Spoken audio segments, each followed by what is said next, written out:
All right, everyone. Hello, everyone, and welcome inside Moody Park. We're here to bring you the Game 2, the final game of the regular season here at Moody Park, and the final game in the existence of the Trenton Capitals. So, let's get to those lineups, huh? So, for the Ospreys, leading off and playing center field, it'll be David Coleman. Batting second, the DH, Anthony Brienza. Batting third, Edwin Tavares will be in left field. Sam Angelo will be at first base. Mason Wolf catching, will bat fifth. Batting sixth, Jason Shockley at second. Kyle Bartree bats seventh at third base. Justin Levito in shortstop, he'll bat eighth. And Connor Bask will play right field and bat ninth. We'll get to the Capitals order in the bottom half of the inning as Coleman takes strike one, and we're underway here in the final game of the regular season. No balls and a strike to count on Coleman. In game one, he went 0 for 2 with a walk, and he flew out twice as he takes down low ball one. So the MLB should be underway right now. Let's get to those MLB scores.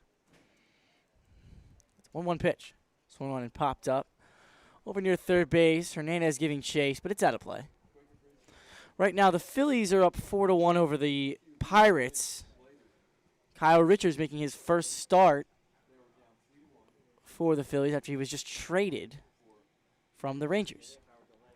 Coleman takes the 1-2 pitch outside, 2-2. The Nationals are beating the Cubs 3-1 in the bottom of the fourth. After the Cubs unloaded their entire team as Tony St. John's 2-2 pitch is down low. 3 balls and 2 strikes to count.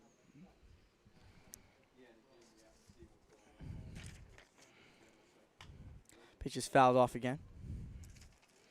Count remains full on Coleman. On the year, Tony St. John, this is his 9th game, 7th start. He's thrown 27 in the third innings. As there's a ground ball up the middle, that's a base hit, a leadoff single for David Coleman. And he's on board. Leadoff base runner. So Tony St. John, he has struck out 21 and only walked 3 batters this entire season. 7-to-1 walk ratio. That's pretty good. That's what Tony can do.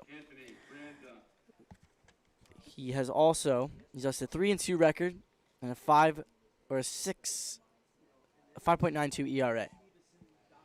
He was an all-star as St. John kicks the pitch. Called strike on the outside corner, 0-1 the count. Nice pitch there from St. John.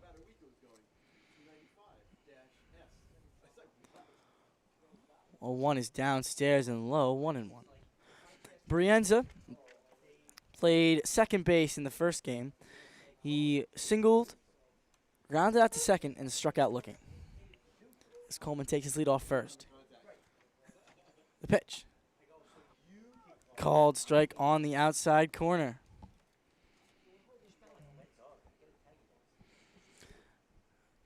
One ball and 2 strikes. There goes Coleman. The pitch is outside. The throw from Reeder from his knees is on target, but Papora can't grab that. A little bit out of reach of Papora off his glove. That throws a little bit more to the left. Coleman was out. The throw beat him there. But he's safe at second. Stolen base. And the count is now 2 balls and 2 strikes on Brienza. The pitch. Swing and a miss. He struck him out.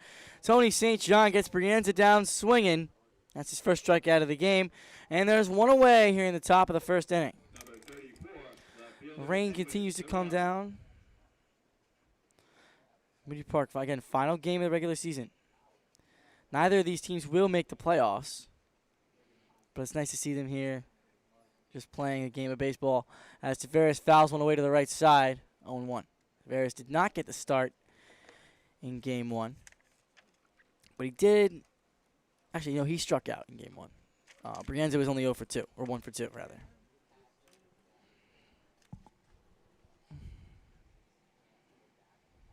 St. John set at the belt. The 0-1 pitch. Breaking ball. Fouled away to the right side. Tavares got jammed there.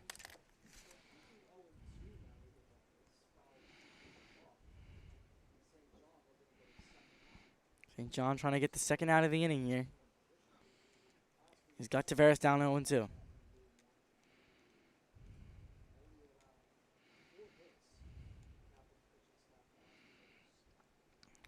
The pitch. Ground ball up the middle. Off Troutman's glove, and it trickles into center field. Papora has it. Coleman now got third, and that's going to be an E6 on Troutman. I don't know what that was. He had it all the way, and I guess just took a bad hop, and that's an error. So that's going to put runners at the corners with 1 out. So E6, and the Ospreys are threatening here. They have not led today, not scored a run today. But the double play is in order now. The only thing that could have happened out of that was they get 2 outs.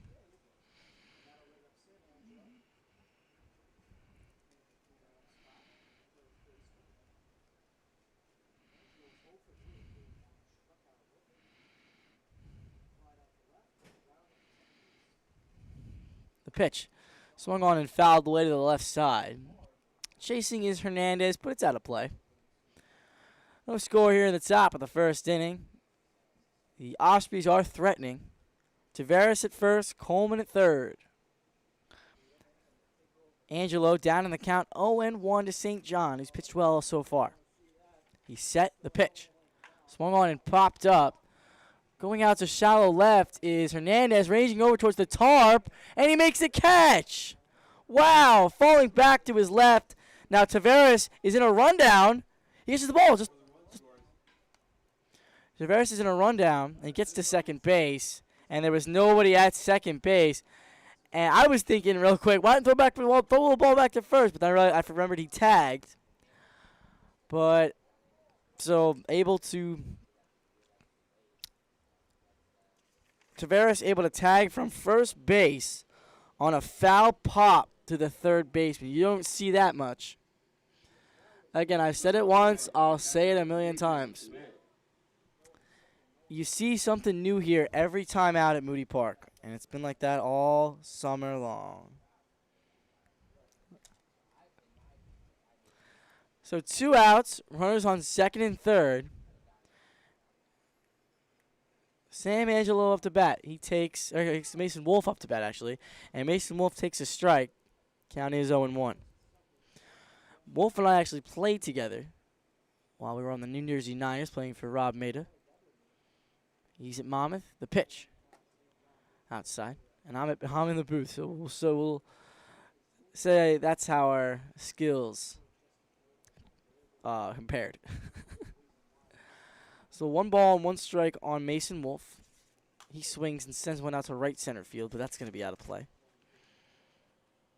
Wolf in game 1 went 1 for 3 with a single, grounded into a double play, and also flew out to center field. And he's trying to help the Ospreys get on the board in the doubleheader. The pitch is swung on and fouled back near me. And the count is now 1-2 on Mason Wolf.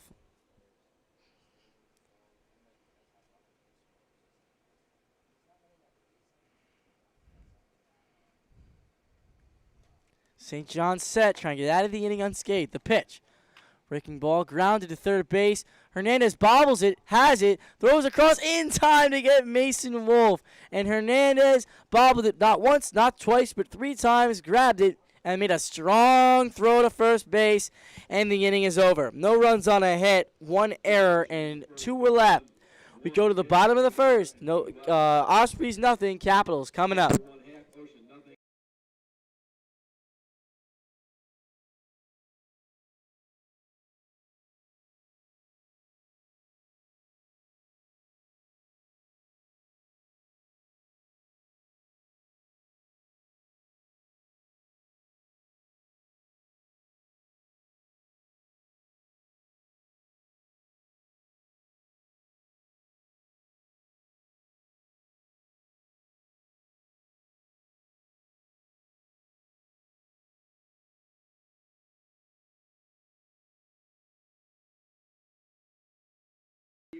All right, let's get the lineup for the Capitals. Gavin Troutman will leave it off and play shortstop. Jack Haynes will bat second and play center field. Jake Kimmick batting third and left. Chris Reeder in the cleanup spot playing catcher. Jake Simpson batting fifth out in right field. Joey Shannon at first base batting sixth. In the seventh spot, Brendan Jordan, he's the DH today. Mark Papora hitting in the 8-hole. He'll play second base. And rounding out the order for the final game for the Caps this season, Jared Hernandez will play third base. Pitching for the Ospreys, it'll be James Lembruno. James Lembruno. Look at that roster. Lembruno is from Oceanport, New Jersey. Will be at Brookdale in the fall. Be a junior there. And this season, Lembruno was an all-star. He's making his eighth appearance, his fourth start. He's done 20 innings. He has 19 strikeouts to 17 walks, an 0-1 record with a 6.30 ERA. See what he can do against this Capitals lineup that was able to score 8 runs in Game 1. Now, I'm sure the Ospreys are a little bit depleted on pitching, as most teams are here at the end of this season. Playing for pride at this point. Capitals coming into this game 18-21. If they go 19-21, almost at 500, that is going to be a successful season for them, I would say. And for the Ospreys, they are 9-24. They can get to 10 wins. Hey, that's a win for them as well. As the sun is starting to peek through the clouds here, with the rain still coming down. So Gavin Troutman leading it off. In game number 1, he went 1 for 5. He grounded out to third, struck out, flew out to center, singled, and grounded into a fielder's choice. Troutman takes strike 1 on the inside corner. 0-1 the count. James Lembruno, a tall, lanky right-hander.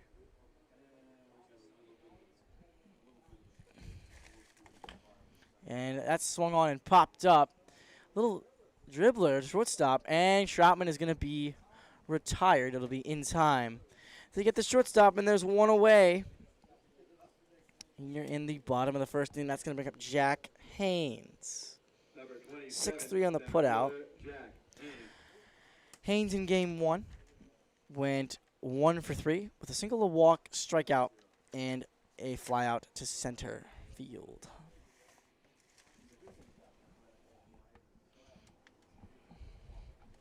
Haynes takes. Hoping to see him get a couple of hits in game 2. First pitch to Jack Haynes from the lefty is upstairs, ball 1. Lefty-lefty matchup here on James Lembruno.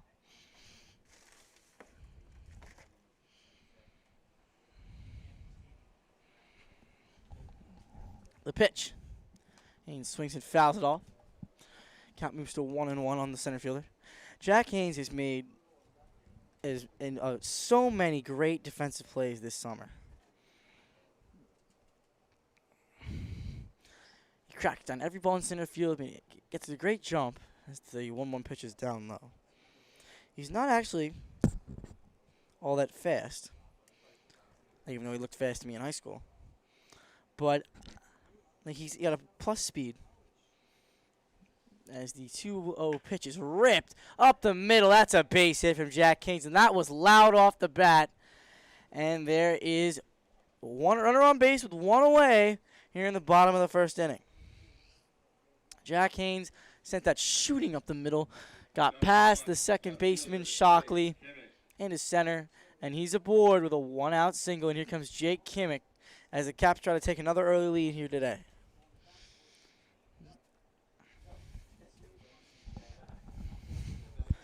Jake Kimmick stands in.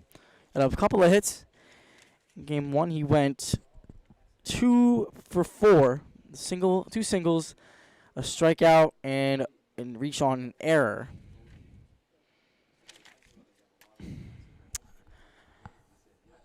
And he takes strike 1. 0-1 the count on Kimmick, the pitch. Called strike 2. No balls and 2 strikes on Jake Kimmick. He's got to protect here. LeBruno set at the belt. Takes a look at Haynes, who might go first movement. He kicks the pitch. Called strike 3. Kimmick looks at 3 straight strikes, and he's down looking in. There are 2 away here in the bottom of the first inning. So we've seen that pitch be called all season long by basically every umpire. The down and away to a lefty has been called every single game, and the hitters still look at it, which is crazy because, I mean, even if it's off the plate, you got to at least foul it off, especially with 2 strikes when you know the zone is going to be expanded.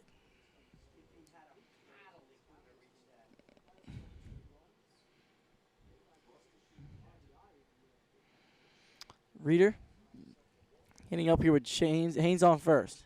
The first pitch is way upstairs. Want to know the count.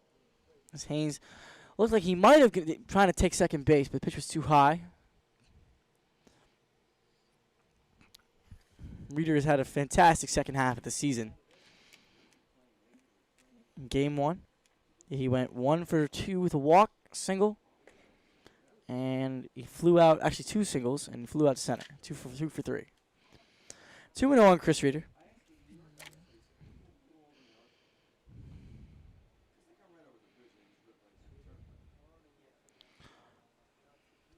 Haynes being held on at first by Angelo.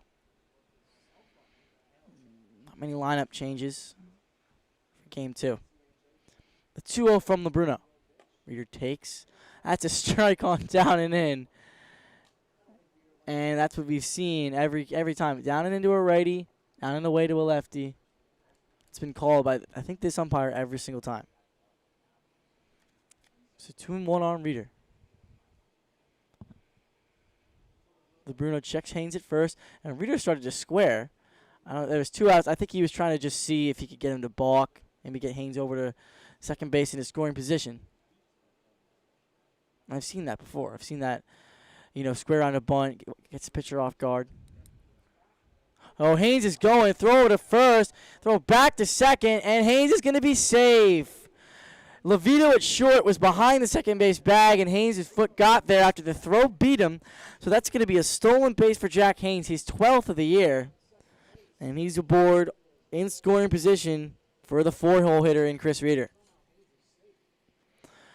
That's what you do. That's the reason why guys go to they steal on first move, is because you got to make 2 good throws to get him. Now, the Ospreys did make 2 good throws, but something went wrong as Reader takes upstairs ball 3. 3-1 the count. And the throw, again, Levito was behind the second base bag. And Haynes was able to beat with a slide, the pitch.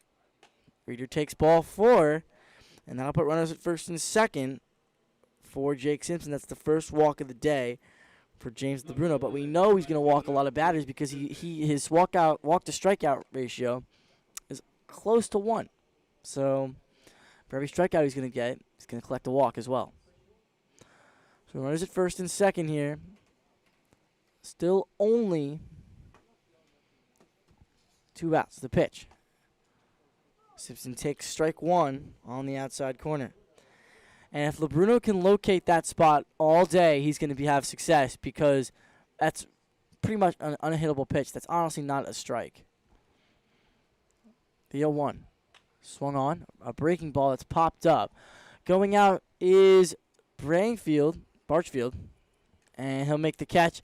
And that'll end the inning. No runs on a hit. No errors. And 2 were left. We go to the second. No score.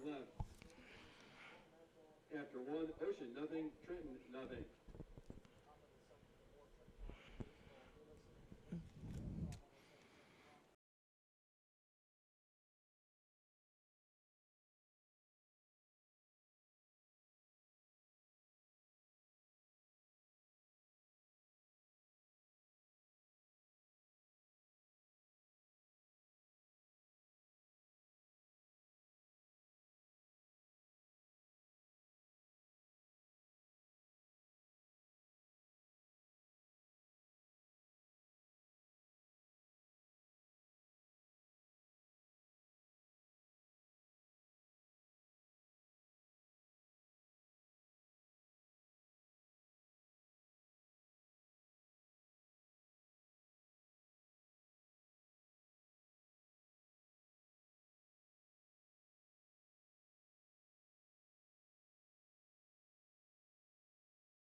Back out here in the top of the second inning. Jason Shockley here to lead it off for the Ospreys, who have been scoreless through 8 innings today. 7 in game 1 and now 1 in game 2. And Shockley out here trying to change that. So we discovered that Jason Shockley is one of the best players to come out of the state of Delaware. He was the second-ranked player in the class of 2021, and he was the best catcher in the state. As he swings through that one, 0-1 the count from St. John. He'll be taking his talents to Rutgers University in the fall. The 0-1 pitch is cut on and missed. St. John gets him to chase that one. And he's down to the count 0-2. I would think that Tony would go right at him.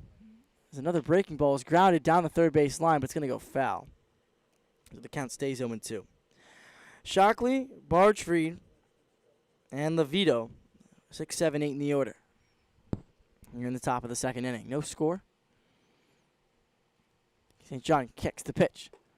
Upstairs, ball 1. Good waste pitch. Trying to get him to chase the high fastball.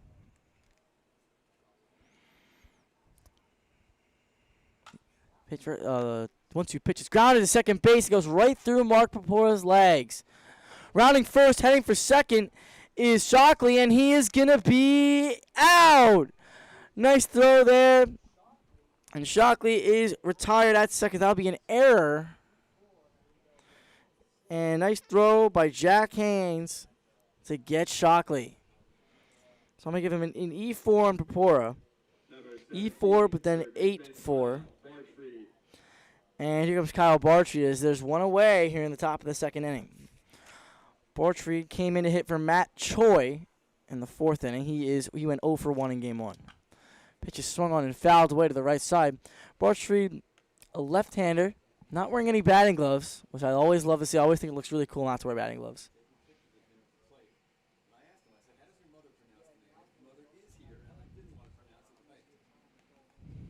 Pitch. Outside, ball 1.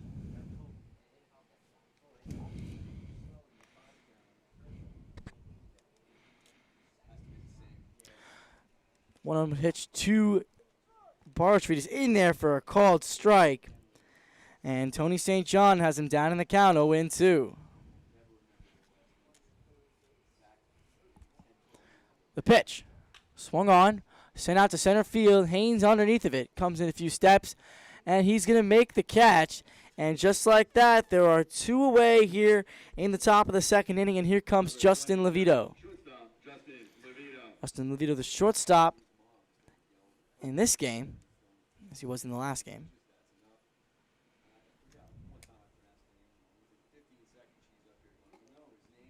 First pitch is taken in there for a called strike. Count is 0-1.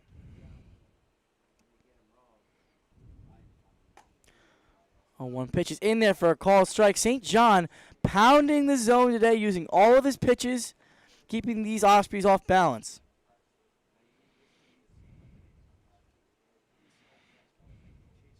The pitch. Taken inside, ball 1. 1-2 the count on Levito. In game 1, Levito went 2 for 2 with a walk, 2 singles. As he checks his swing, did he go around, says the base umpire. He says no. And Reader did job by him to keep it in front, and the count moves to 2-2. Connor Bask on deck, hitting the 9 spot. As the 2-2 pitch is in there for a called strike 3. Tony St. John, his second strikeout of the day. And that's going to end the inning. No runs on no hits. There was an error, and there was 1 man left. We go to the bottom of the second inning, no score.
Back out here in the bottom of the second inning. Capitals and Ospreys, no score here in game 2. Is Joey Shannon here to lead it off out of the 6-hole.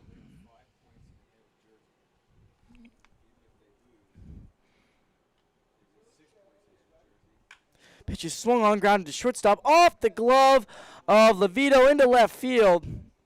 And Shannon is going to reach with a base hit. That ball was scorched. Can't really blame Levito for missing it.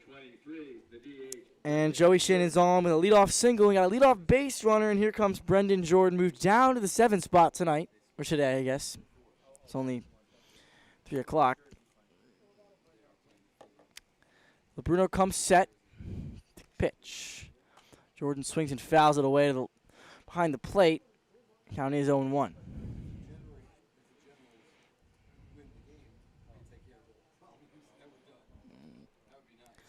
The ball's in the strike. Jordan waiting. The pitch from LeBruno. It's a breaking ball up and in. 1-1 the count. Jordan, that 4th in game 1, was 0 for 3 with a walk, strikeout, dealer's choice, and it's also popped up to the second baseman. 1-1 pitch. In the dirt. Nice block there by Mason Wolf. And the count moves to 2-1.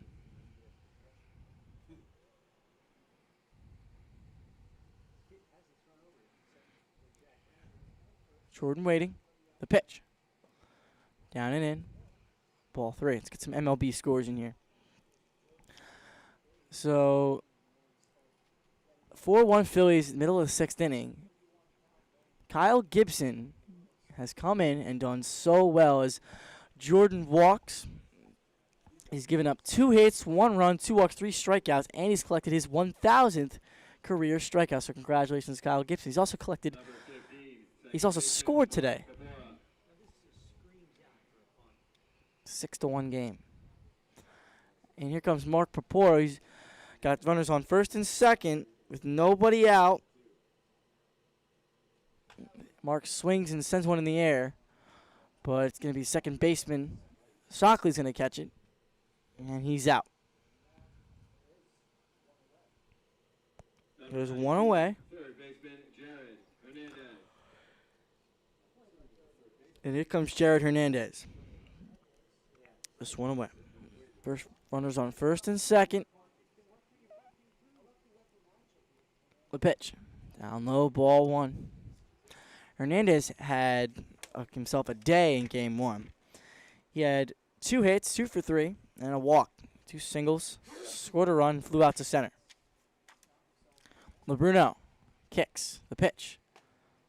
Called strike on the outside corner, and he's been calling that all game. Now, it might not be an actual strike, but with 2 strikes, you're going to have to foul that off a little bit. Maybe extend the bat, throw the bat head at it, hope it goes foul. The 1-1. Inside, Hernandez almost checked his swing. Count goes to 2-1.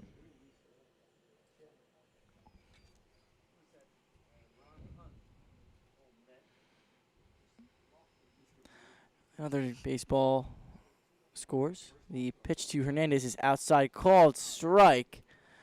Wow, that pitch is really going to be utilized by LeBruno today. The Nationals lead the Cubs 4-1 in the top of the 6th inning. Rafael Ortega has 3 hits for the Cubs, as there's a ground ball up the middle. Gloved by Shockley, flips to second for 1, on to first, a double play. Nice play by Shockley and Levito to combine for the twin killing. And that's going to end the inning. No runs on a hit, no errors, and 1 man was left. We go to the 3rd, no score.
Back out here in the top of the third inning. Connor Bask here to lead it off. And he takes a strike right down the pipe, 0-1. And that's what I like to call a cookie. So he's hitting here with the leadoff batter. Grounds one to second base. Big hop there by Propora. And that's going to go on to first. That's what's called a Moody hop, because what it does is it looks normal going at you, and then at the last second jumps right up and goes over your head. But Propora able to get that one as it hit the lip of the infield grass, maybe the end of the infield grass as well. And it popped up. Propora able to make the play.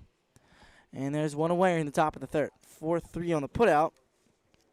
And we'll go back to the top of the order, and here comes David Coleman, who singled to lead off the game, also has a stolen base.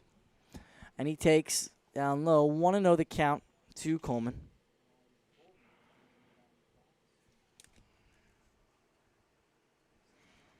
Pitch. Down low.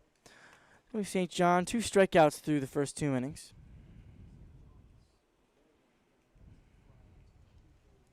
Two and 0 the count. The pitch. Swung on and popped up on the infield. Hernandez ranging over into foul territory. Looks like he has room, and he'll make the catch. About a step away from the fence. And just like that, there are 2 away here in the third. P5 on the putout. And here comes Anthony Brienza, who struck out swinging his first time up. So now that we're here in the final game for the Capitals ever, I'll talk about a couple of my favorite moments. I mean, one of them, 2 of them really, were being able to call Kenny and Jack Haynes' home runs. Talk more about that next inning. As Brienza pops him up to Propora, he'll make the catch. And that'll end the inning. 1, 2, 3. Go the Ospreys. We head to the bottom of the third. No score.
Back out here in the bottom half of the third inning. Capitals trying to get on the board.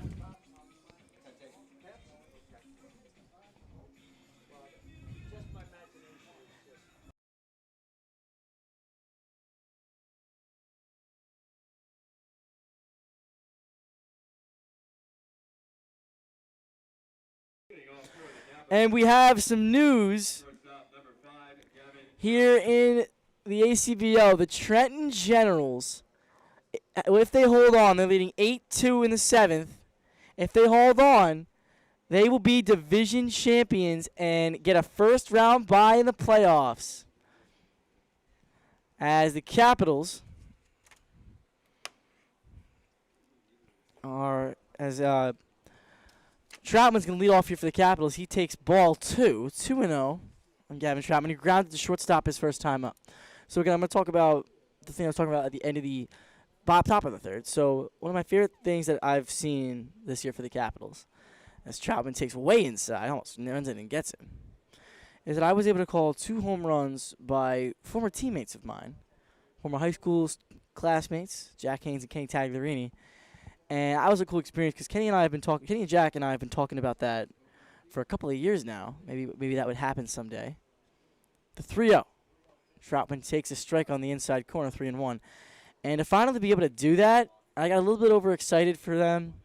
But to finally be able to do that and have that as like a memory, have that call as the 3-1 pitch is popped up, going out for it is going to be Shockley, and coming in on it is Connor Basks, and he makes the catch.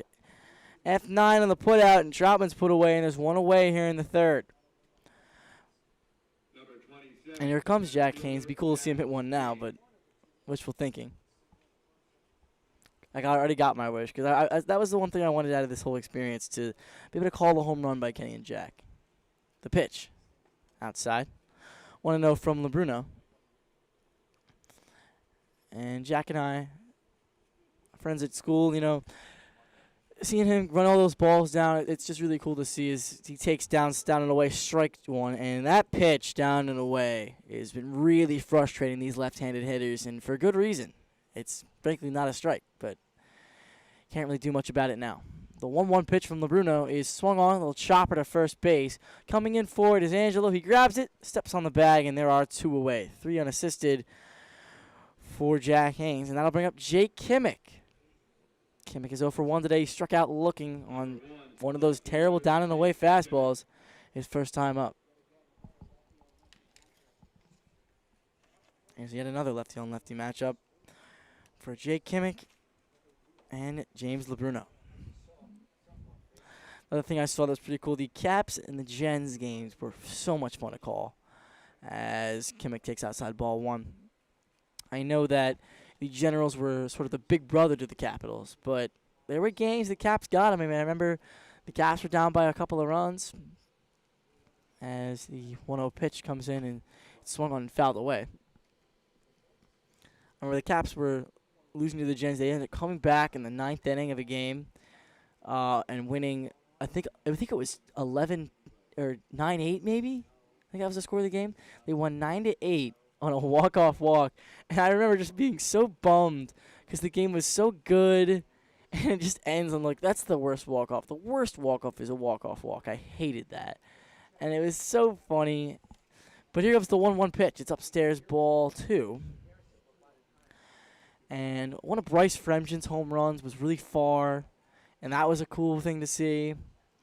But just watching the so-called cardiac Caps just fight day after day, not always able to do it, pull through, come in for the win.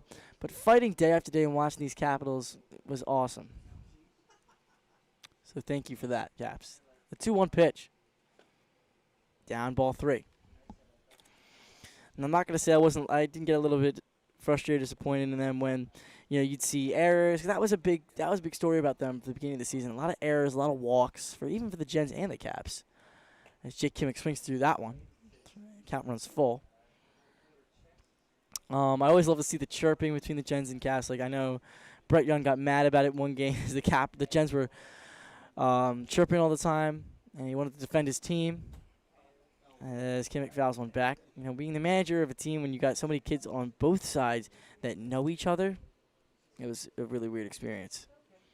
Getting to see guys like Matt Rowe come in and throw 94, you're not going to see that a lot of places. Not at this level. 3-2 pitch. Ooh, just down and away. And that pitch was probably called a strike in his first at bat, but he'll take the walk here. They're going to run a 2-out free pass. And here comes Chris Reeder. And seeing Chris Reeder, win that, I've said it a million times already since then. It was only 2 weeks ago. But seeing Chris Reeder get the All-Star Game vote, All-Star Game co-MVP, that was really interesting. And I know that the broadcasters got a vote each. I voted for Chris Reeder because I just saw, he doubled. And that was a really big run in the game. And you love to see that, from a kid who he's not really going to get much attention at a bigger stage because he goes to TCNJ as he takes ball 1. Now, TCNJ is no slouch. They're an NJAC powerhouse. And they're right up there with Rowan and the elite of Division III baseball. But they're not going to get noticed the way that some guys like Chase Conklin get noticed at Richmond, as Kimmick is way off the bag. Or guys like Ryan Murphy got a lot of attention at rowing, but that's a fluke. The kid was an All-American. I mean, guys like Matt Rowe are going to get a ton of attention just because of they're pitching on a big stage. They have they're flashy players. But Reeder does his thing, and he's quietly been one of the better players for the Capitals this season as he takes strike one. And 2-1 the count on Chris Reeder. And you know what? He talks to us. I talked to him a couple of times, just asking him about like his catching, how TCNJ baseball is, and he's just gushes about the team. And you know, when he's still coaching his former Legion team, you know this kid just loves baseball. As Kimmick takes off, the throw down to second base is not in time. Trickles into center field. Kimmick does not head for third. He'll stay there.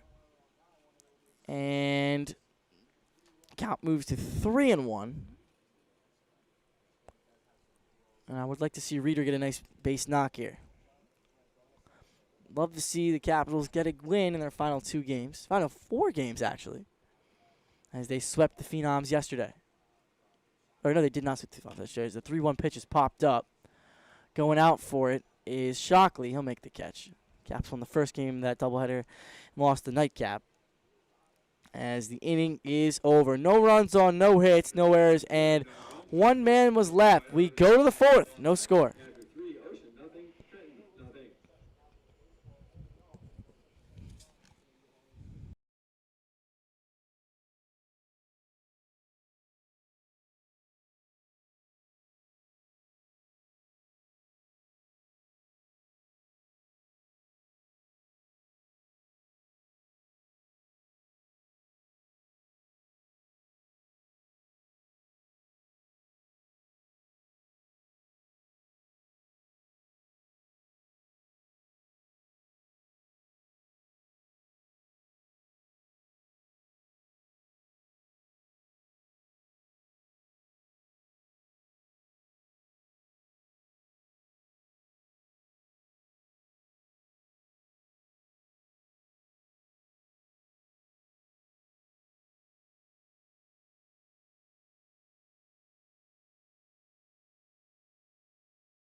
Then off the 4th inning for the Ocean Ospreys, it's going to be Edwin Taveras. He reached on an error his first time up. Came into pitch last game. See what he can do right here against Tony St. John, heading into his 4th inning of work. And I want to see how far St. John can go. I feel like he'll go another 2 innings or so, maybe. The pitch. Swung on, sent out to center field. Haynes coming in, still coming in, lays out, makes a diving catch. And you know what? We've seen that all year from Jack Haynes. Why am I even surprised? As soon as any ball is sent up in the air to center field, you know it's going to be caught by Jack Haynes. I think he's missed maybe one the entire season, and the next inning he goes up and hits a home run, so he kind of avenged that. So there's 1 away here in the 4th. We could put a highlight reel of Jack Haynes catches everywhere. The pitch. Ball low. 1 another count.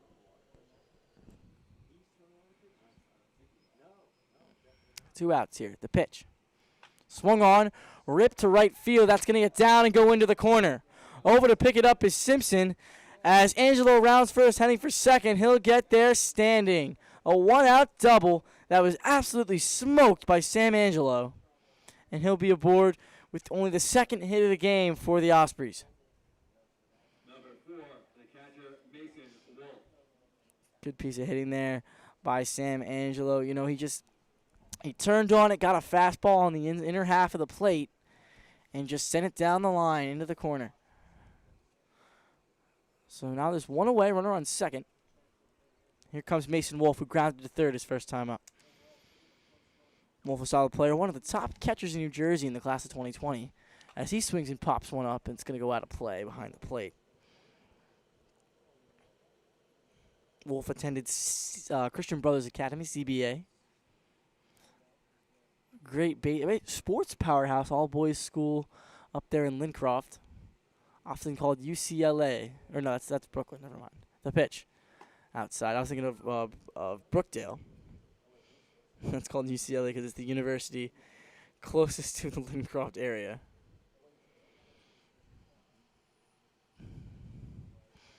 No balls and 2 strikes on Mason Wolf.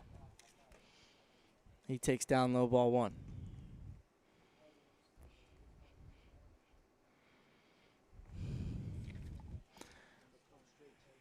St. John trying to get out of the inning unscathed. Has a runner in scoring position. The pitch. Upstairs, ball 2. Wolf going to be a catcher. Well, is a catcher at Monmouth. Will be heading in there for his sophomore year in the fall. As the Generals game is final, and they have clinched the division. They will be hosting round 2 of the playoffs here on Thursday. As there's a fly ball in his center field. Coming in on it is Kimmick, and he'll make the play. It'll be 4 o'clock on Thursday, 2 9-inning games. And if they split that, we don't know who's going to be either between the Blazers or the Pilots. I'd rather face the Pilots as long as Winston Allen doesn't pitch. But we'll see that. And there is 1 away, or 2 away, actually.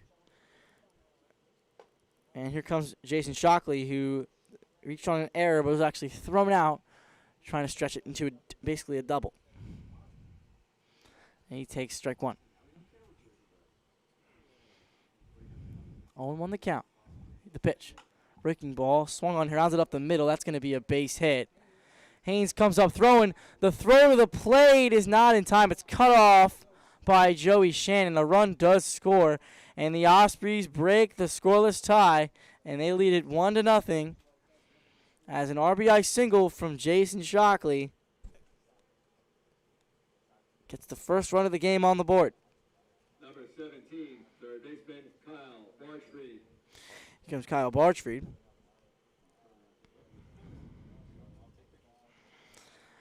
Kyle Barchfried flew out to center his first time up. Tony St. John trying to get out of this inning with minimal damage. Checks on. Shockley at first as this pitch is popped up, sent out to shallow center field. Going out for it is Troutman. He'll make the catch on the run, and that'll end the inning. But the Ospreys get a run on 2 hits. There were no errors, and 1 man was left. We go to the bottom of the 4th. Caps are down to the Ospreys 1-0. And we've got 1 score that just came in. Generals have swept the doubleheader. They win game number 2, 8-4. With that victory, they clinched the Wolf division.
Jake Simpson here to lead it off in the bottom of the fourth. James LeBruno still pitching out there in the fourth inning of work. Here's LeBruno. Simpson popped up to the third baseman his first time up, and he takes 1-0 outside. Simpson, Shannon, and Jordan. As he grounds one to second base. Coming on is Shockley. He makes the play. Throws on the first to get the speedy Simpson by a step. And there is one away here in the bottom of the fourth inning. Number 8, first baseman Joe Shannon. 4-3 on the putout. And here comes Joe Shannon, who singled his first at bat, leading off the second inning. Joey Shannon has been an enigma a little bit this year. He struggled. You know, he's only hitting. Get what he was. Let's see what his average was coming into the day as he swings and fouls it off to the right side. Shannon was only hitting about 172 coming into today, so he's been an enigma. But he's gotten good wood on the ball. He's a bunch of extra base hits, and he's hit 2 home runs. 0-1 pitch. Shannon swings and misses at that one, and he's down to the count 0-2. Warm-up action down the right field line for the Ospreys. I can't really make out who that is, but we'll see in just a little bit, I guess. As James LeBruno goes into the windup, the 0-2. Swing and a miss. He struck him out. Shannon goes down on 3 pitches, and there is 2 away here in the fourth. And that's going to bring up Brendan Jordan, who walked his first time up. Don't forget to subscribe and like our videos. And then you can click the notification bell and get all notifications about any videos we turn out, any streams that happen, because you're gonna want to see these ACBL playoffs, because it's gonna be a dogfight till the end. I'm telling you, the Blazers, Pilots, and Gens are all they're great players. Great teams on there. They're going to be dogfights because the Blazers own the Gens, and the Gens kind of own the Pilots. So we'll see what happens going forward. The pitch, and the Pilots actually own the Pilots own the Blazers. A 1-0 game. 2-1 the count on Brendan Jordan.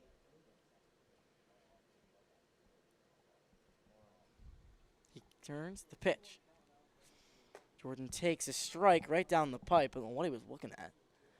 And the count goes to 2-2. Count even. 2 outs here in the bottom of the fourth inning. The pitch from LeBruno. Swung on, lit to the left field, going back on it is Tavares. It's over his head, and it one-hops the wall. Jordan around first, heading for second, and he'll be in there standing. And yet another baseball that Brendan Jordan hits deep to left field, and it just can't quite get out of there. Warning track power Jordan.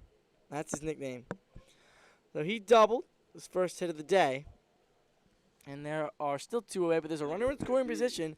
And there comes Mark Rapora, who popped up to second base his first time up.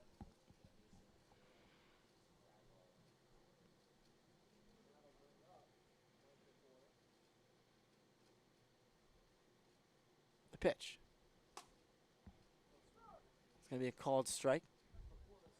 0-1 the count.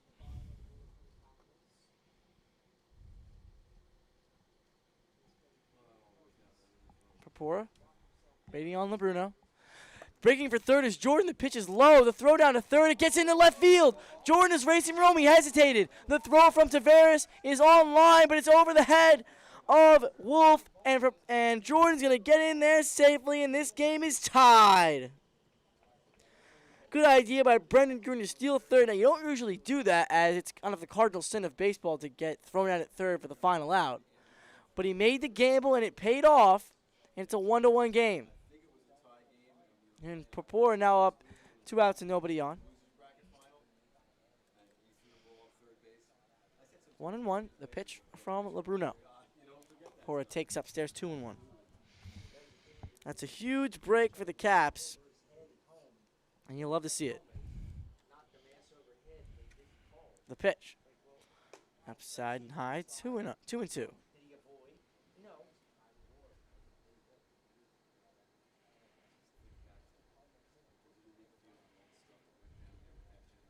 3-1 pitch. Swing and a miss. He got him on the fastball there, and now the count runs full. 3 balls and 2 strikes to Mark Purpura. 0 for 1 today. Bruno into the windup. The pitch. Called. Strike 3. Purpura thought that was a walk. Tossed his bat away on his way down to first base. But that, in fact, is a strikeout. Second strikeout of the inning. And third of the game for LeBruno. No 1 run on a hit. No errors. And nobody was left. We go to the 5th. Caps and Ospreys tied up at 1.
Out here in the top of the 5th inning, Tony St. John back out here for this 5th inning of work. And Justin Levito leads it off. Lines one past the third baseman.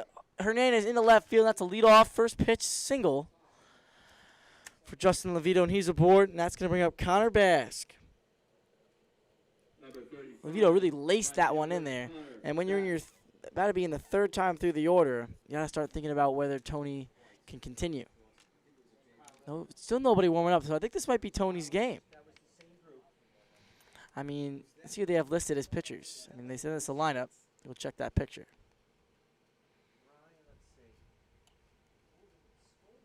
The pitch. Outside. 1-0. We have listed as pitchers as St. John and LaGrosse, so I think they're waiting for the 6th inning to bring in Garrison. The pitch. Downstairs. Ball 2. Really tight game, really good game here to end the season. These are 2 last place teams, but as such, they are evenly matched as LaGrosse is going to go down and warm up. And Bass takes strike 1. Not wanting to get Tony in any little bit of trouble here. Infield double play depth. And it is deep in the hole at 3rd. The pitch. Bass, a healthy swing at that one. That's what we call here in the business a daddy hack. And there are 2, and that's the strike 2. As St. John pulled the string. St. John set the pitch. Swung on, ripped to right field. Going back, Brendan Jordan. That's going to get down just inside the foul line. Rounding first, heading for second is Bask. And holding it 3rd is Levito. So a single and double to lead off this 5th inning, and Tony St. John is in trouble here. There's nobody out. Puts runners at 2nd and 3rd here. And St. John, as LaGrosse, has to warm up quickly. Reader tries to stall a little bit here. All right, the infield comes in.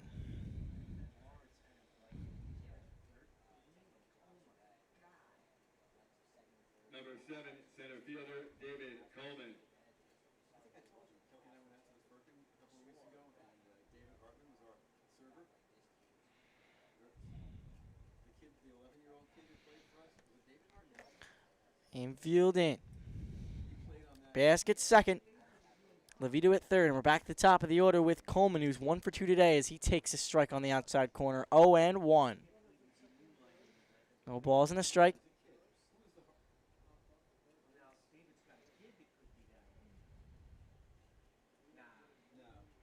St. John, the pitch. Ball low, just blocked by Reeder. And you know what? Give some credit to Chris Reeder right here. He's catching both games of the doubleheader, which we really haven't seen this year from the Caps or the Gens. A 1-1 pitch. Swung on and popped up. Going to go out and play the left side. And Coleman is down in the count 1-2. Tony St. John trying to work out of a second and third and no outs jam.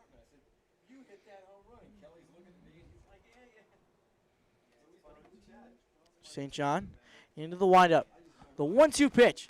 Swung on, grounds it back to the box. St. John looks at third, throws on to first, and that is a smart play by Tony St. John. Levita was breaking for the plate. St. John spun around, looked at him, faked the throw. Spun back, had plenty of time to retire Coleman at first base. So 1-3 on the putout. And Tony St. John looking to see his way out of this one. Brienza today 0 for 2. He struck out and popped up to second base.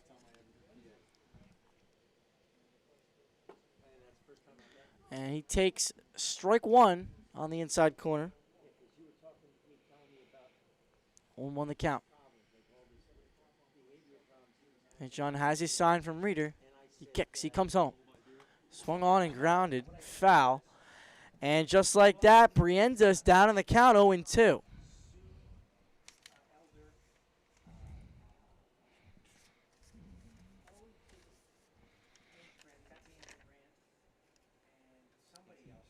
Sophomore from Brookdale, the pitch. Swung on ground to third base, foul. Nice play there by Hernandez. Wait, I'm looking at Matthew Choi. Matthew Choi's from King of Prussia? That's so far from the ocean. That's like an hour and a half from the ocean. Why are you playing in King of Prussia? I mean, David Coleman's from Canada, but he's probably living down here. The pitch. Swung on, grounded up the middle. That's a base hit.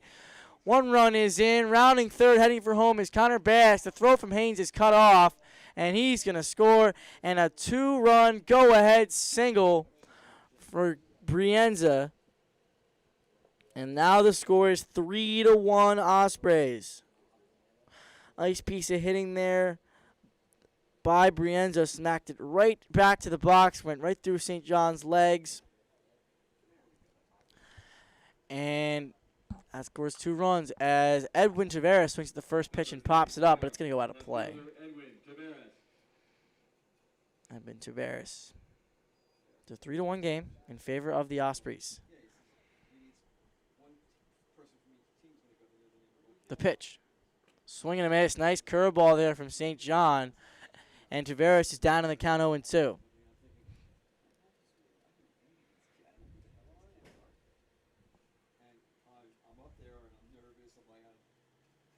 No balls and 2 strikes. The pitch.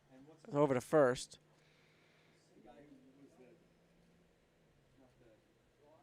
Back with the dive is Brienza. And Tavares is down in the count 0-2. 1 out here in the inning.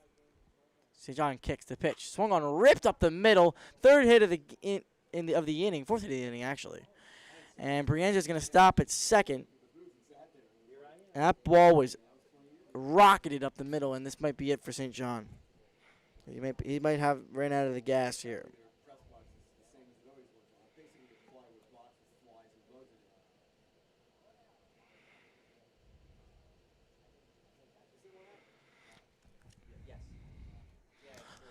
So there's a meeting on the mound, and St. John's day is done as Garrison LaGrosse comes into pitch. He's responsible for Tavares and Brienza at second base, and we'll be right back. We'll talk to you about Garrison LaGrosse.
Here in the top of the 5th inning, one away, runners at first and second, and Garrison LaGrosse to come in and pitch for Tony St. John.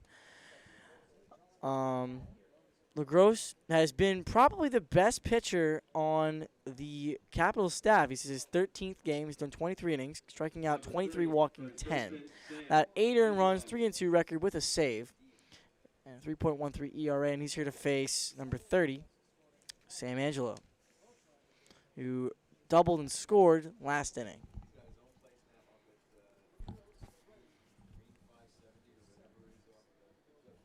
LaGrosse kicks. His first pitch is taken on the outside corner, called strike. He's finding the zone pretty quickly.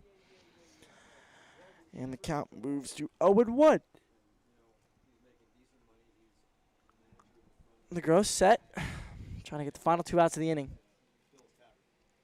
He kicks the pitch. Runner breaks for third. It goes back. Looked like Brienza was trying to head down to third base.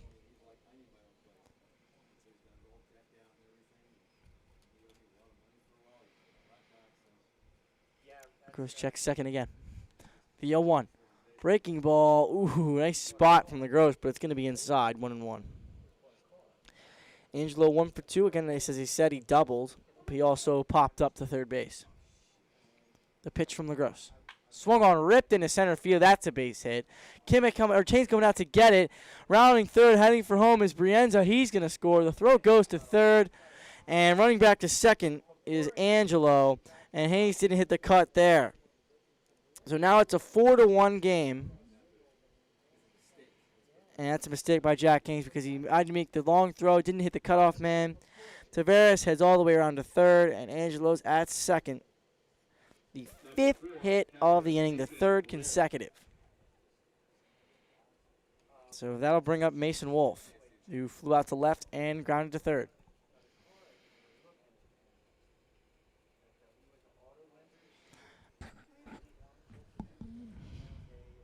LaGrosse into the windup. The pitch. Swung on and popped up. Shannon gives it a look, but it's out of play to the right side. Ball's in a strike.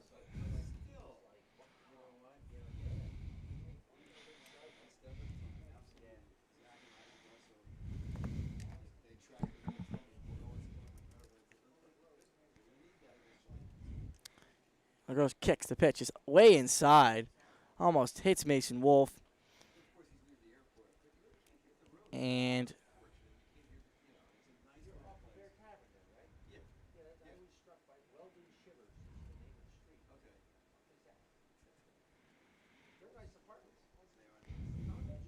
Wolf waiting.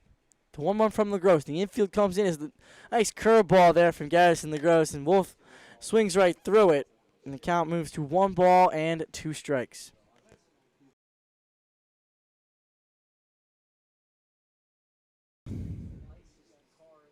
Ball and 2 strikes. The pitch from LaGrosse. Nice curveball again, but Wolf lays off. And the count moves to 2-2.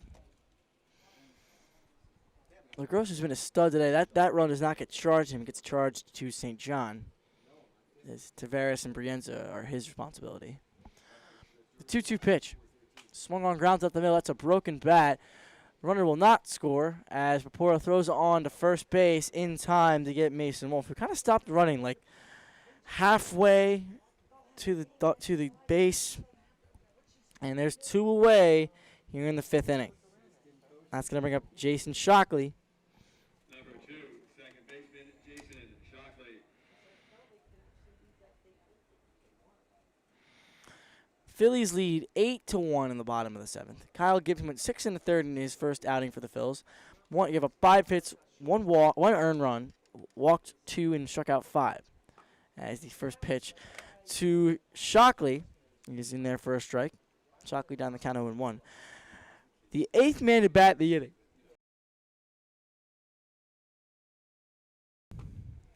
0-1 pitch is in there for a ball in the inside corner. 1-1 the count. Shockley today has singled and reached on an error, but then got thrown out, trying to stretch it into a double error, I would say. How do you say that? Because so I guess there's no short term. As Tavares is off the bag, ground ball to second base. Papora off his body, another Moody hop. That's gonna bring home a run and maybe two. It's gonna bring home 2 runs. Wow, a two-run error for Shockley, and it was all Papora's stomach pretty much, and that's really not his fault though. I mean, he bodied it up, just went in the wrong direction. And it's gonna be an E4, and the Ospreys have batted around. Now it's a 6-1 game.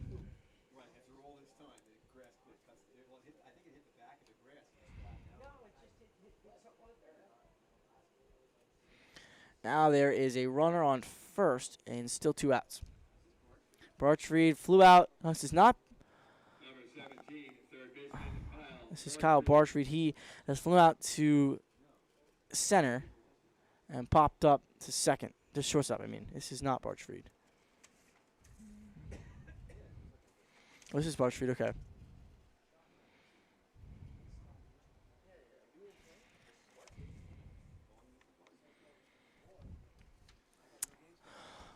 The 1-0 from LaGrosse. Down and away, ball 2. So, this inning has been a lot of hits. There's been 5 hits in the inning, 4 singles and a double. As LaGrosse kicks and throws one, gets to the backstop, and Shockley's going to move up on the wild pitch. 3-0 now on Bartreed as Levito waits on deck, and he got this whole thing started with a hard single up the middle.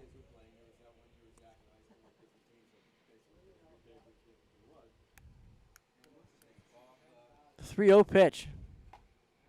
Called strike on the inside corner. That moves the count to 3-1.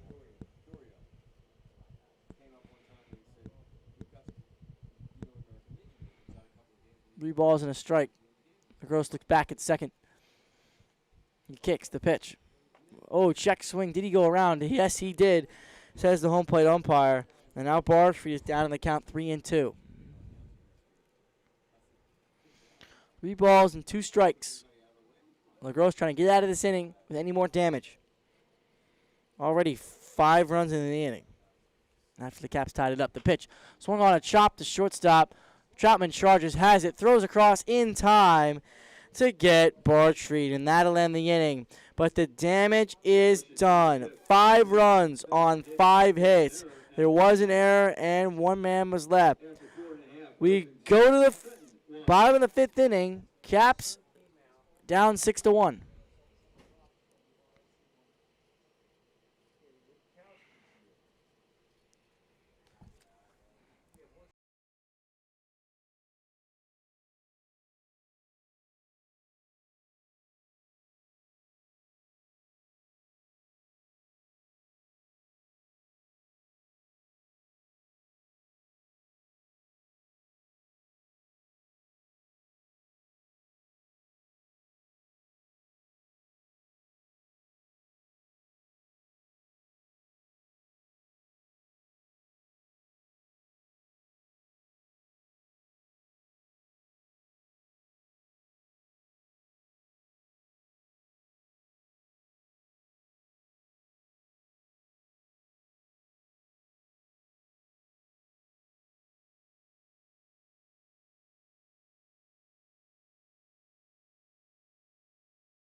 One away here in the bottom of the fifth. Jared Hernandez grounds it out to first. The substitutions is a new pitcher, Matthew Choi. He's pitching in for LeBruno. As Bargefried moves over to short. And Manette is going to play third and hit eighth. Troutman swings and fouls one back, and his count is now 2-1.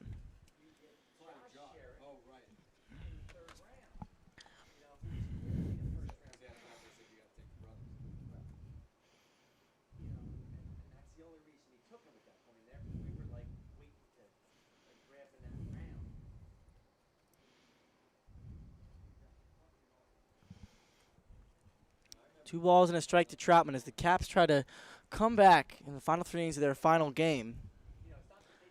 And Troutman takes inside 3-1.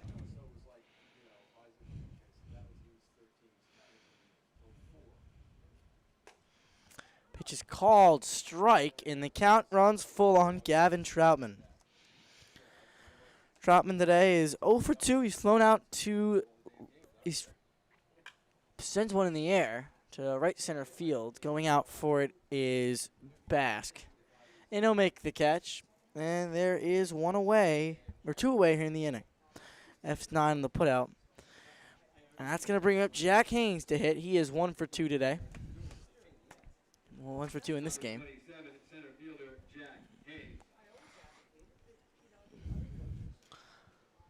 8-2 Pitts, 8-2 Phillies.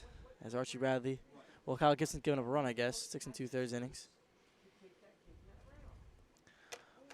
1 ball and no strikes on Jack Haynes as the first pitch bounces up there. Haynes is singled and grounded out to first base. He's also stolen a base today. LeBruno kicks the pitch. Ball low. 1-0 the count, or 2-0 the count.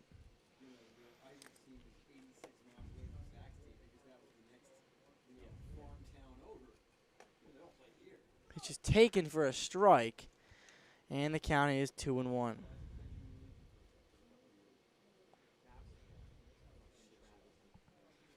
Into the windup, the pitch from Troy. Outside, ball 3, 3-1 the count. Caps, 1 run on 3 hits with 2 errors. That's the 3-1 pitch to Haynes. He's in the dirt, and that's going to be a free pass, 2-out base runner for the Capitals as they try to get something going with 2 outs here. Here comes Chris Rader. Here comes Jake Kimmick. Kimmick today has struck out and walked. Wouldn't be surprised to see Haynes steal.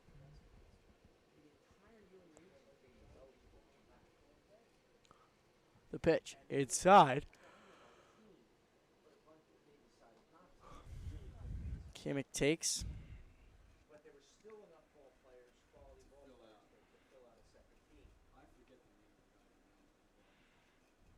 Back over to first base. Back with the dive is Jack Haynes.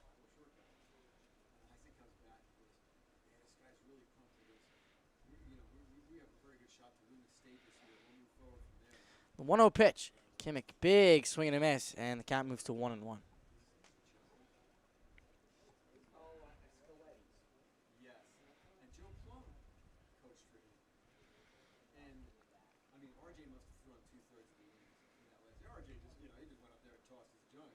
The pitch. Swung on and popped up. Going out for it is Bargefield. He'll make the catch, and that'll end the inning. No runs on no hits, no errors, and 1 man was left. We go to the 6th inning. Ospreys 6, Caps 1.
Garrison LaGrosse back out on the mound here in the top of the 6th inning. Off for the Ospreys, third baseman, number 26, William Minette.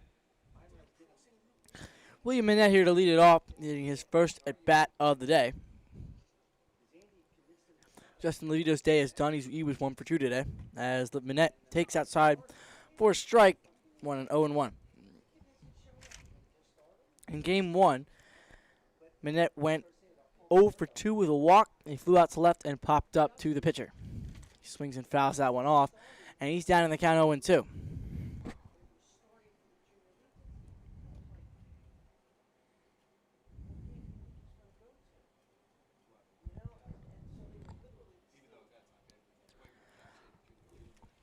LaGrosse kicks the pitch. Blocked by Reeder, and that's going to be ball 1. Ball and 2 strikes to count.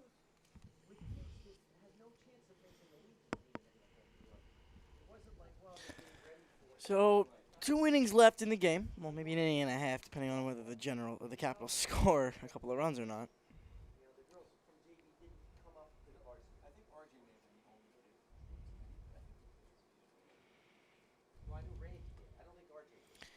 LaGrosse kicks the pitch. Breaking ball, sent out to left center field. That's going to drop in for a base hit over the head of Troutman. And a leadoff single for Minette. And he's aboard.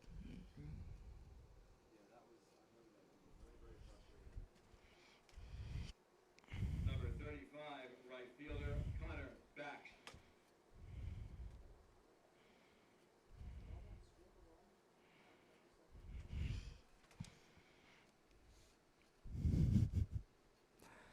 First pitch to Connor Bask is a called strike, 0-1. Connor Bask doubled down the line his last time up.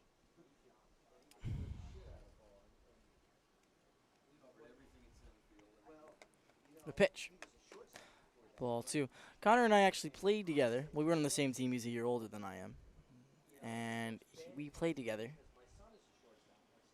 And we offer the Niners. We were outfielders because the Niners, the way the Niners works is you practice by your position, not by your age. As there's a ground ball to shortstop, Troutman flips to second for 1. Purport does not make the turnaround to first, so Minette retired.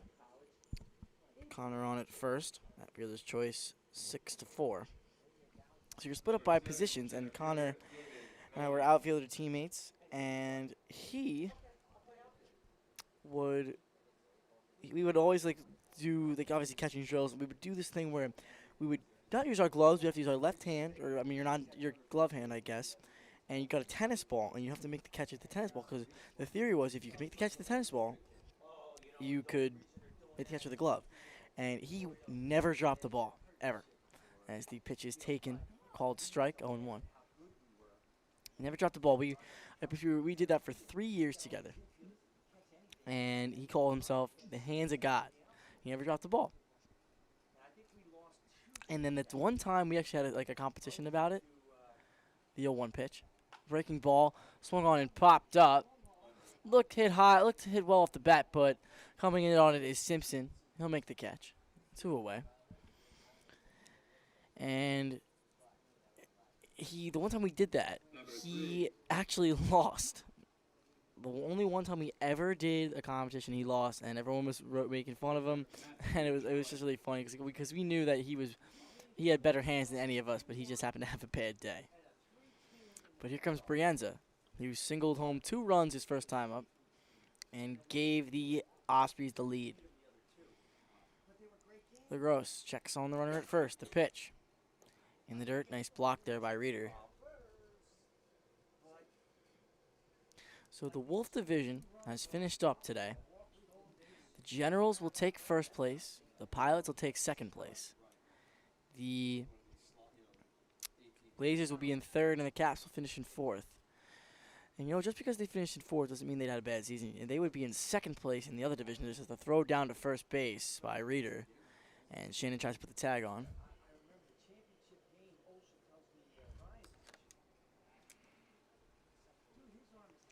Two balls and no strikes on Anthony Brienza. He kicks the pitch. Swung on and popped up. Add a play to the right side.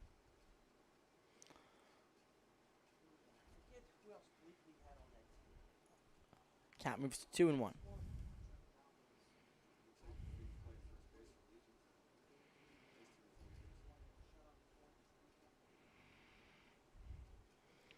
The 2-1 pitch. There goes the runner. The pitch is taken for a ball. Instead, throw down by Reeder, and it's in time.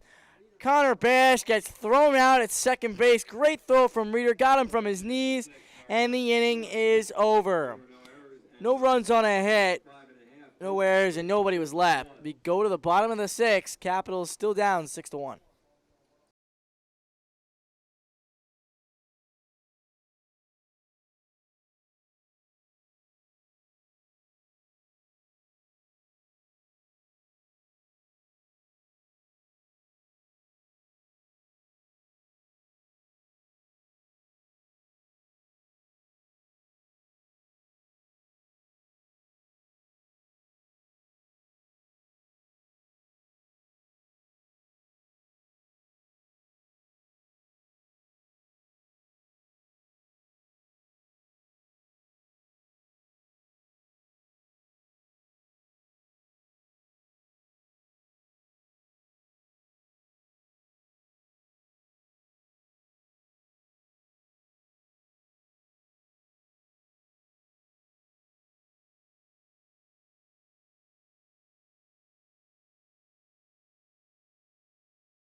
Chris Reeder here to lead it off for the Caps here in the bottom of the sixth inning. Matthew Choi back out on the mound. Reeder today is 0 for 1.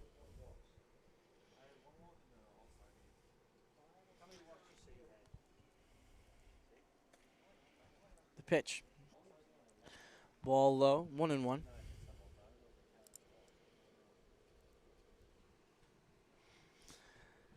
Chris Reeder.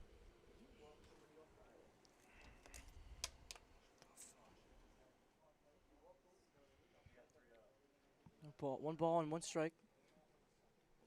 The pitch from Choi. Swung on and fouls off into the catcher's glove. And Reeder down in the count 1-2.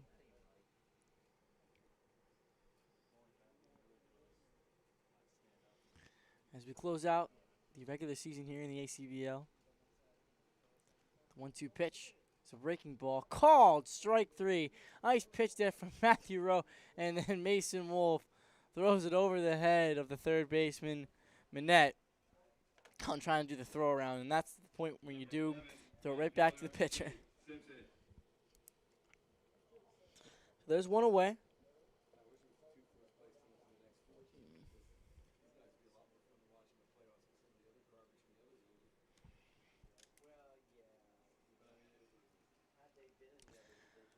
So 0-1 one away. Simpson. The pitch. Taking ball low.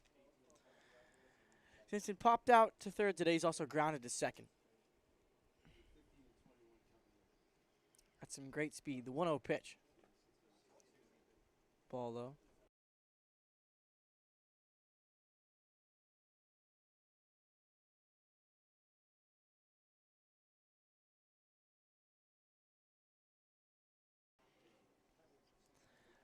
2 balls and no strikes on Jake Simpson. The pitch. Upstairs, ball 3.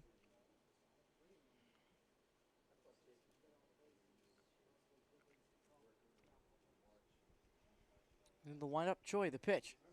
Outside, ball 4. Simpson walks, take the free pass. And that'll put a runner on board. And the Caps have something going. You cannot count out the cardiac Caps. As Joey Shannon comes to the plate. Shannon has singled today. He's also struck out. Some more MLB scores. Reds are up 7-1 on the Mets. Blue Jays leading the Royals 5-0 in the top of the 6th. Tigers over the Orioles 4-2. And you know what? The Tigers have pitched very well. They've played very well of late. They started the season terribly. Actually, they won 6-2. They're still 51 of these 57, but they're surging right now. And I'm not going to say that they're going to make the playoffs, but they're making stuff interesting. Shannon. Throw to first base. And Simpson back standing.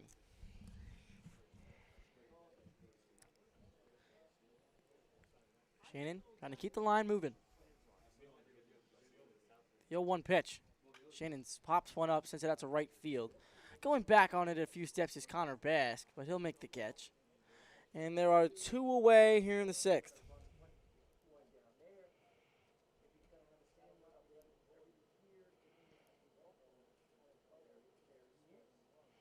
F9 in the putout, and here comes Brendan Jordan, who has doubled today out of the 7 spot. Number 3. Oh, ball. Pitcher, Garrison. Actually, it's going to be LaGrosse. Brendan Harrison LaGrosse is coming in to hit. I mean, the DH is gone. The pitch. LaGrosse swings, and it's a ground ball to third base, but it's going to go foul. And a nice play there made by Brett Young.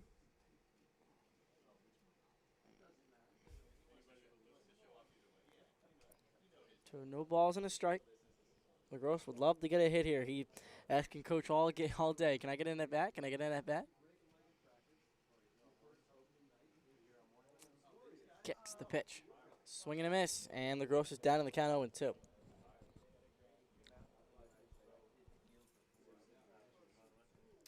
LaGrosse not really getting a chance to hit this season.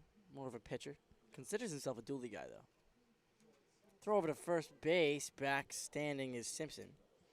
He's not going to steal it down so many runs, needing base runners.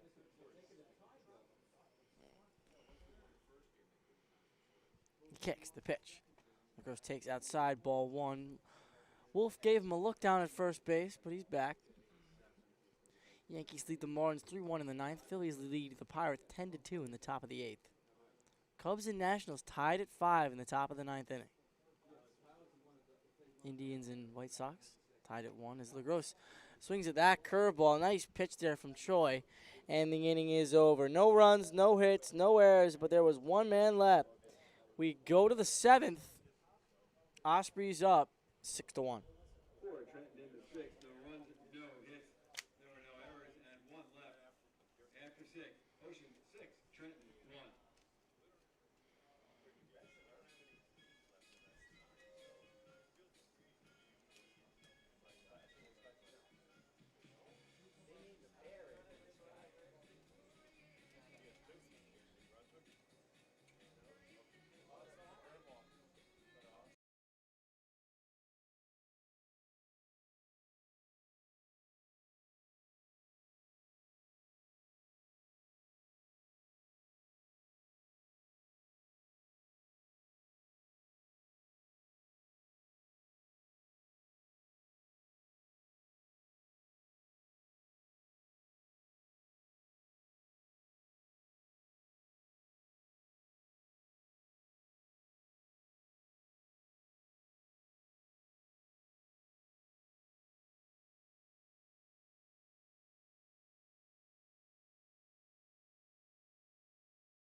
Joey Shannon take over the pitching duties as Garrison LaGrosse move over to second base.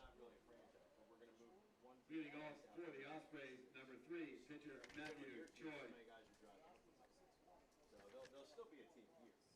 Shannon, his third appearance. He's thrown 2 in the third innings, giving up 2 runs, striking out 2, walking none, and a 7.71 ERA. And his first pitch to Brienza is down low, ball 1. Brienza gave the Ospreys the lead as he singled, scored 2 runs as he singles again through the hole between short and third. Nice hard ground ball, and he leads off and puts a runner on. And here comes Tavares. Tavares today is 1 for 3, each on an error, flew out to center, and singled. Clouds are getting darker here in Moody Park. Mark Papora playing first base today and catching his reader. So Papora at first base.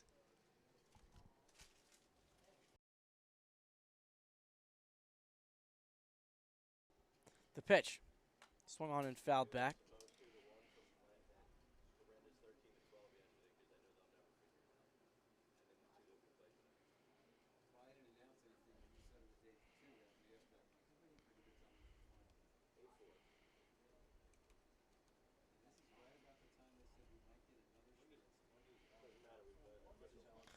No balls and 2 strikes. Shannon kicks the pitch. Tavares pops one up, sends it out to right field. Coming in on it is Simpson. He'll make the grab. And there's 1 away here in the top half of the 7th inning. F9 on the putout. And here comes Sam Angelo, who is 2 for 3 today. A double, a single, and he's also popped out to right.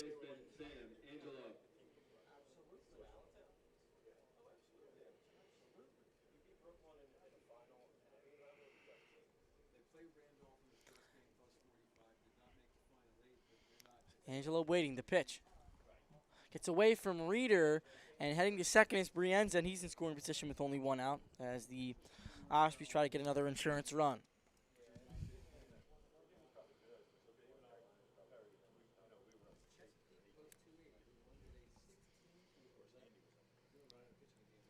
One ball and no strikes. The pitch. Called strike. 1-1 the count.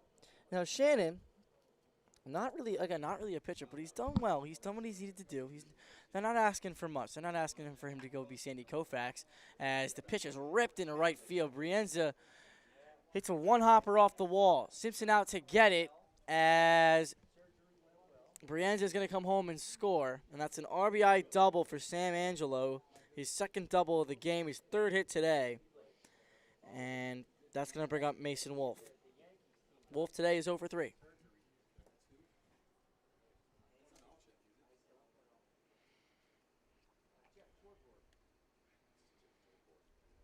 Number 4, catcher Mason Wolf. And Mason Wolf. The pitch. Wolf swings and fouls it off. 1-1 the count. 7-1 game in favor of Ocean.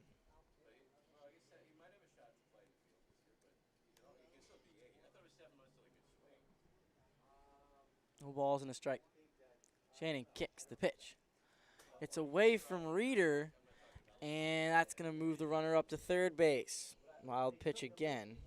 Still only 1 out in the inning.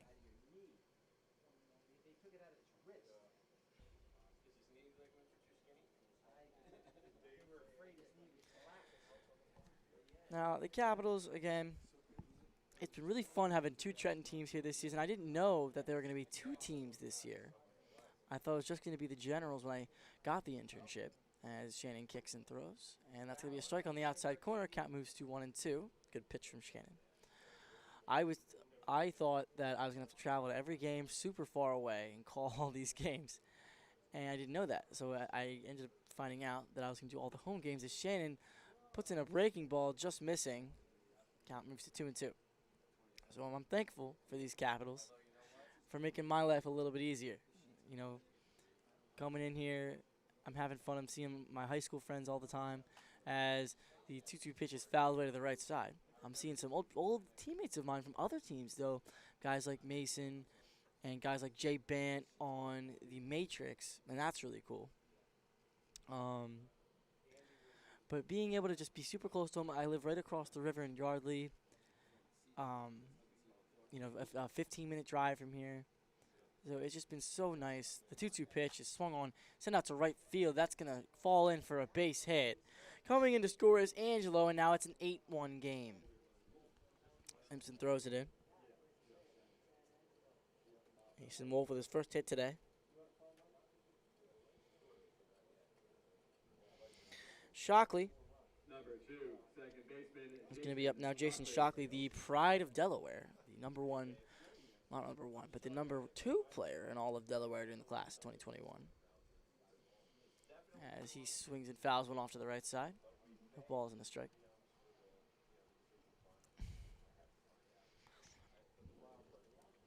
And Shockley has reached on an error twice, both by Mark Poor at second base. As Reeder catches that down and away, 1-1.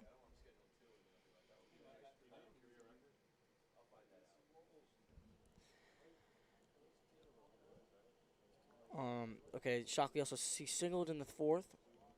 And here we sit, 1 for 3. The pitch. Called strike, down and away. And now Shockley's down in the count 1-2.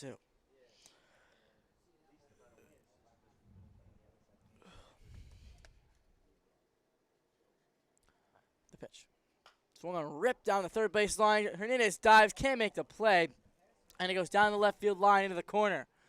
Rounding third, heading for home is Mason Wolf. He's coming in to score. Pitch throw is cut off by by Hernandez, and that's a RBI double by Jason Shockley, and now it's a 9-1 game in favor of Ocean Ospreys.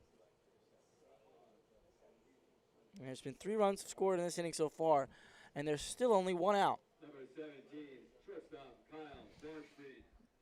Kyle Bargefeet comes in. He is 0 for 3 today. He's flew out to center, popped up to short, and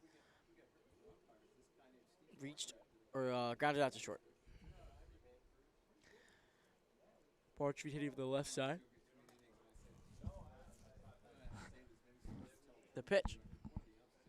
Taken for a strike right down the pipe. 0-1 the count to Bargefeet. Manette waiting on deck. 13-2 Phillies here in the 8th inning. Pitch is taken by Bargefeet. Gene Sakura 2 for 4. Bryce Harper 3 for 4 with 3 runs scored. The pitch. Swing and a miss. And the count is now 2-1.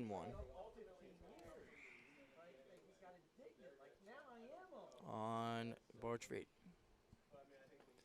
Pitch is inside, 3-1. 3-1 the count on Bargefeet.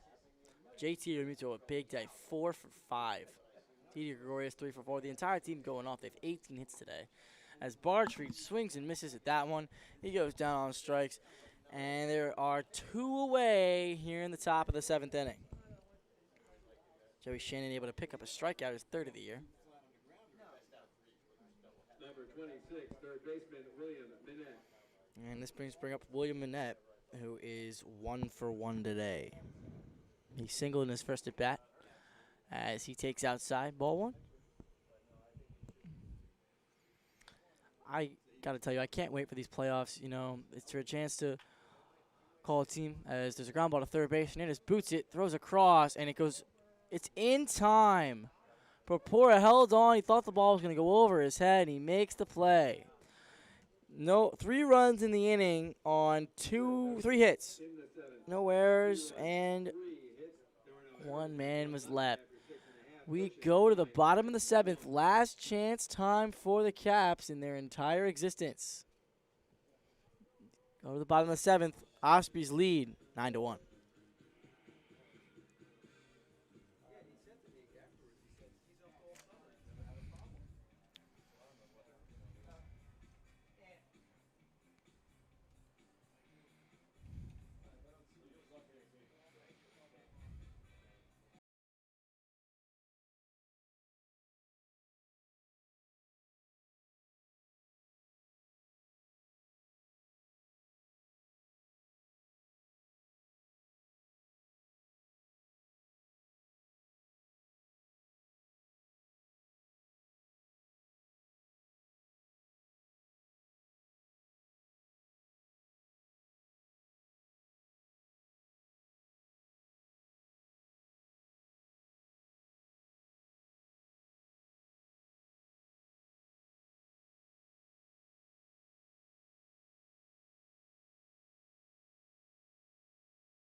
Last chance time for the Caps. And here in the bottom of the 7th inning is Papora leads it off. And he takes strike one.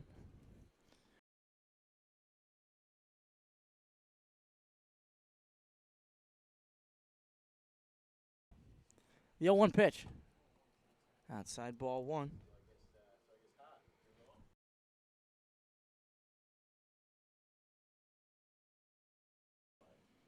The 1-1 pitch.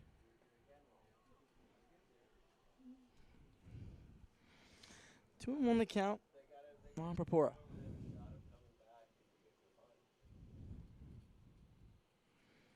Two balls and a strike. He kicks the pitch.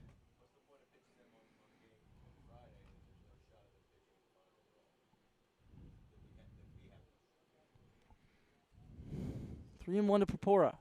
The pitch from Choi. Swing and a miss. 3 balls and 2 strikes now on Mark, who is 0 for 2 today. He's popped up to second, and he's also struck out looking. Choi into the windup. He kicks the pitch. Breaking ball down and away. Ball 4. And the Caps have a runner on to lead off the game, and here comes Jared Hernandez.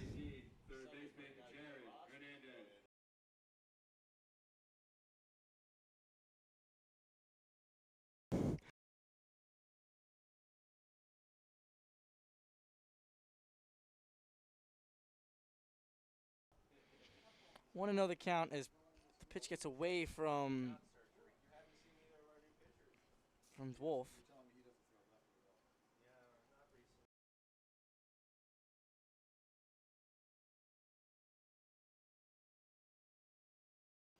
The pitch inside.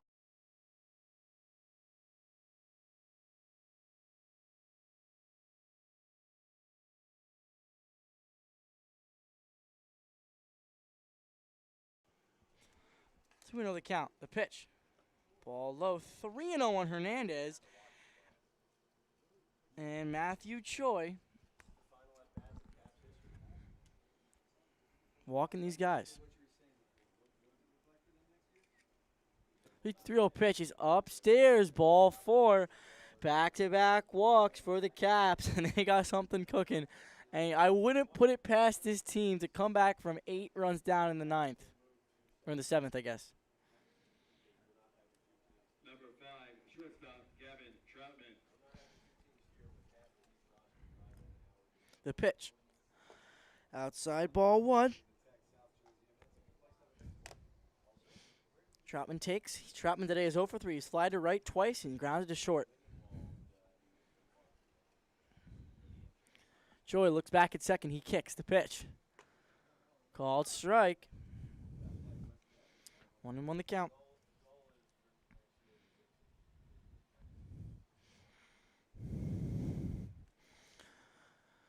The pitch from Choi is a grounded to shortstop and gloved by Barchville, but he has no play. Tried to throw to second, but Shockley dropped it, and everybody's going to be safe. And just like that, the Caps have loaded the bases here in the 7th. Still nobody out. It's going to be a single for Troutman. And here comes Jack Haynes. Now Haynes trying not to do too much, as he can't hit a 7-run homer, as he takes ball 1 inside. And I don't think the Ospreys have any pitching really left. I think it's Matthew Choi all the way. We have to find somebody else to put in there. He's thrown well so far, though. The pitch. Upstairs and high.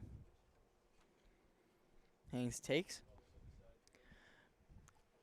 2-0 the count. That is the pitch. Inside, 3-0.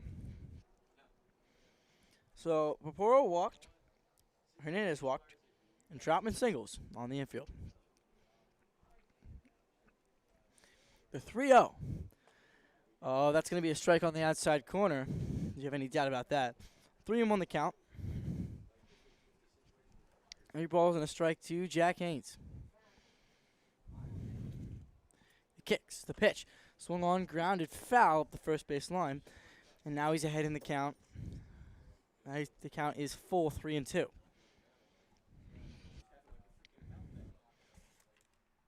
Three balls and 2 strikes.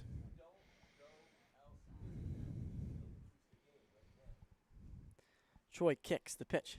Outside ball 4. A run does come in to score. Papora's going to score. And now it's an 9-2 ball game. Third walk of the inning. And this might be time to take Matthew Choi out. His day might be done. Coach comes out to talk to him.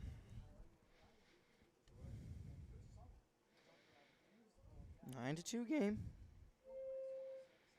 Here in the bottom of the 7th inning. These are the last couple of bats in the history of the Trenton Capitals. Again, it's been a joy covering these guys all season. I've been able to watch so many cool things happen.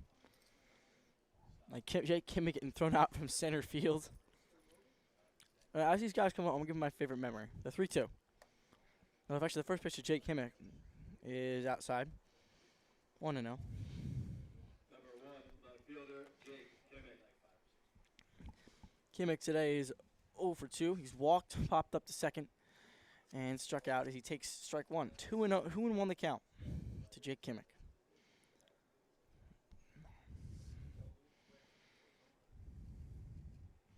Into the windup, he kicks the pitch. Swung on, foul away to the left side.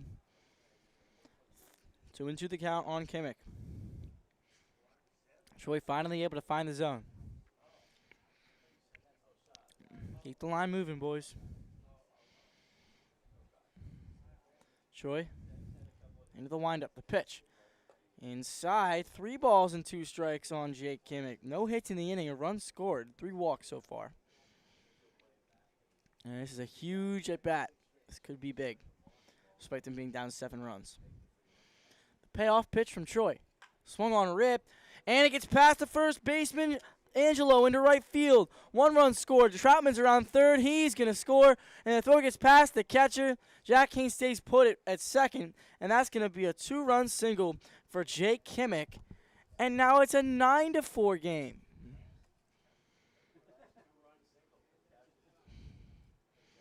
So Hernandez and Troutman both score, and the Caps are making it interesting.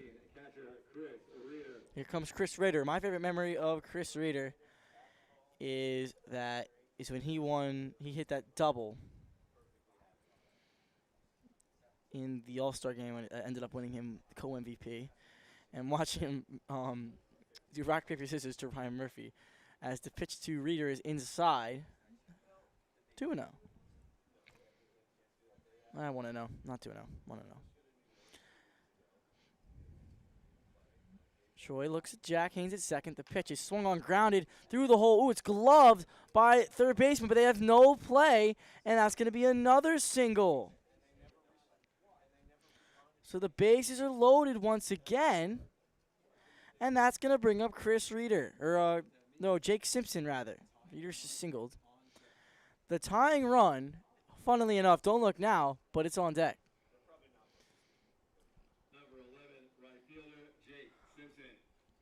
This reminds me when the Gens were down by so many. They ended up scoring 5 runs in the 9th inning. They still lost.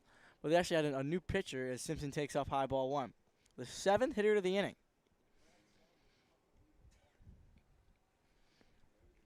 Can you imagine if he hits a grand slam right here? The pitch from Troy. Simpson takes strike 1 in the outside corner.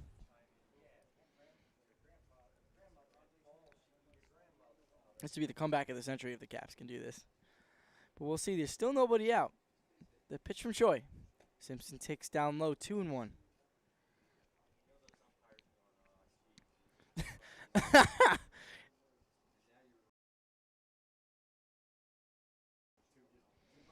2-1 to Simpson. Ball 3 down low. Simpson takes. Joey Shannon waiting on deck.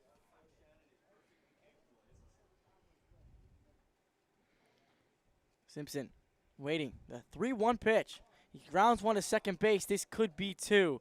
Over to second for 1, and that's all they'll get as a run does come in to score. Simpson will be safe at second. Or sorry, not Simpson will be safe at second. Reeder will be out at second. Simpson will be safe at first. Kimmick heads down to third, and Haynes is going to score. And now it's a 9-5 ball game. Creeping in. Number 8, first baseman Joe Shannon. And that brings up Joey Shannon.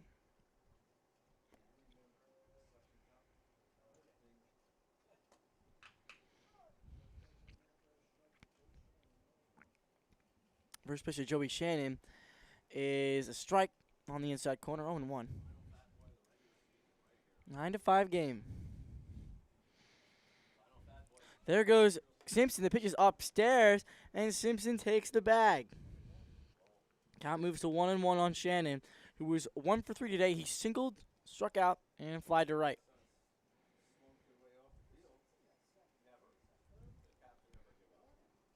The pitch. Outside ball 2. 2-1. Joey Shannon is perfectly capable of getting the team within 1 right here. Into the windup is Choi. The pitch. Swung on and popped up. Out to right field. This will get a run home. Making the catch is Connor Bash. Tagging in scoring is Jake Kimmick. Though goes to third. Simpson's safe there. And now it's a 9-6 game. Tyrone still has not come up to bat. And here comes Garrison LaGrosse on the after the sac fly from Joey Shannon. And the Caps have batted around here in their final inning of existence.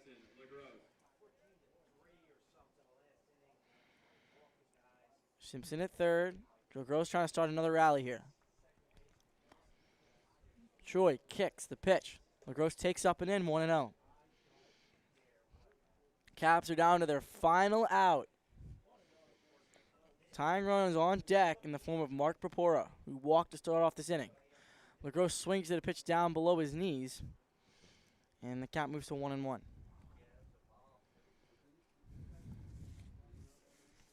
Ball and a strike.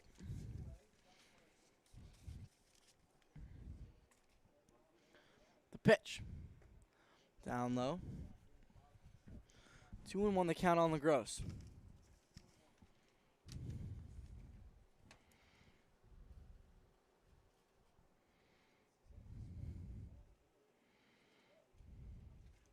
Into the lineup, Choi. He kicks the pitch. LaGrosse takes way inside. 3-1 the count. As the Capitals bench starts to get more and more excited as they have scored 5 runs in this inning and they want more. The 3-1 pitch.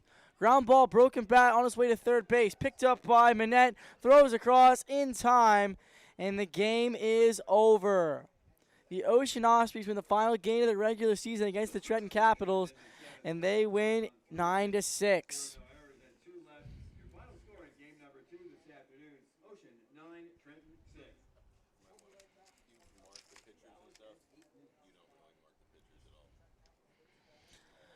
So 3 balls and a strike. So the Caps lose 9-6 in their final game. But I gotta say, it's been a ride. The Cardiac Caps did it once again. Tried to come back a little bit. They didn't get through it. So the totals for the Ospreys, 9 runs on 13 hits and an error. And for the Caps, 6 runs on 6 hits and 2 errors. It's been a blast calling the Caps this year. Our next broadcast will be the second round of the playoffs. We don't know who the Gens are going to play yet. They're going to either play the Blazers or the Pilots. And it'll be Thursday. Tentative start time is 4 p.m. And you guys, I wouldn't want to miss that game. The Gens are hungry. They want that championship. And I'll be right here giving you all the action. And the next game, again, Thursday at 4. Come watch it. Come watch it on here. Watch it in person.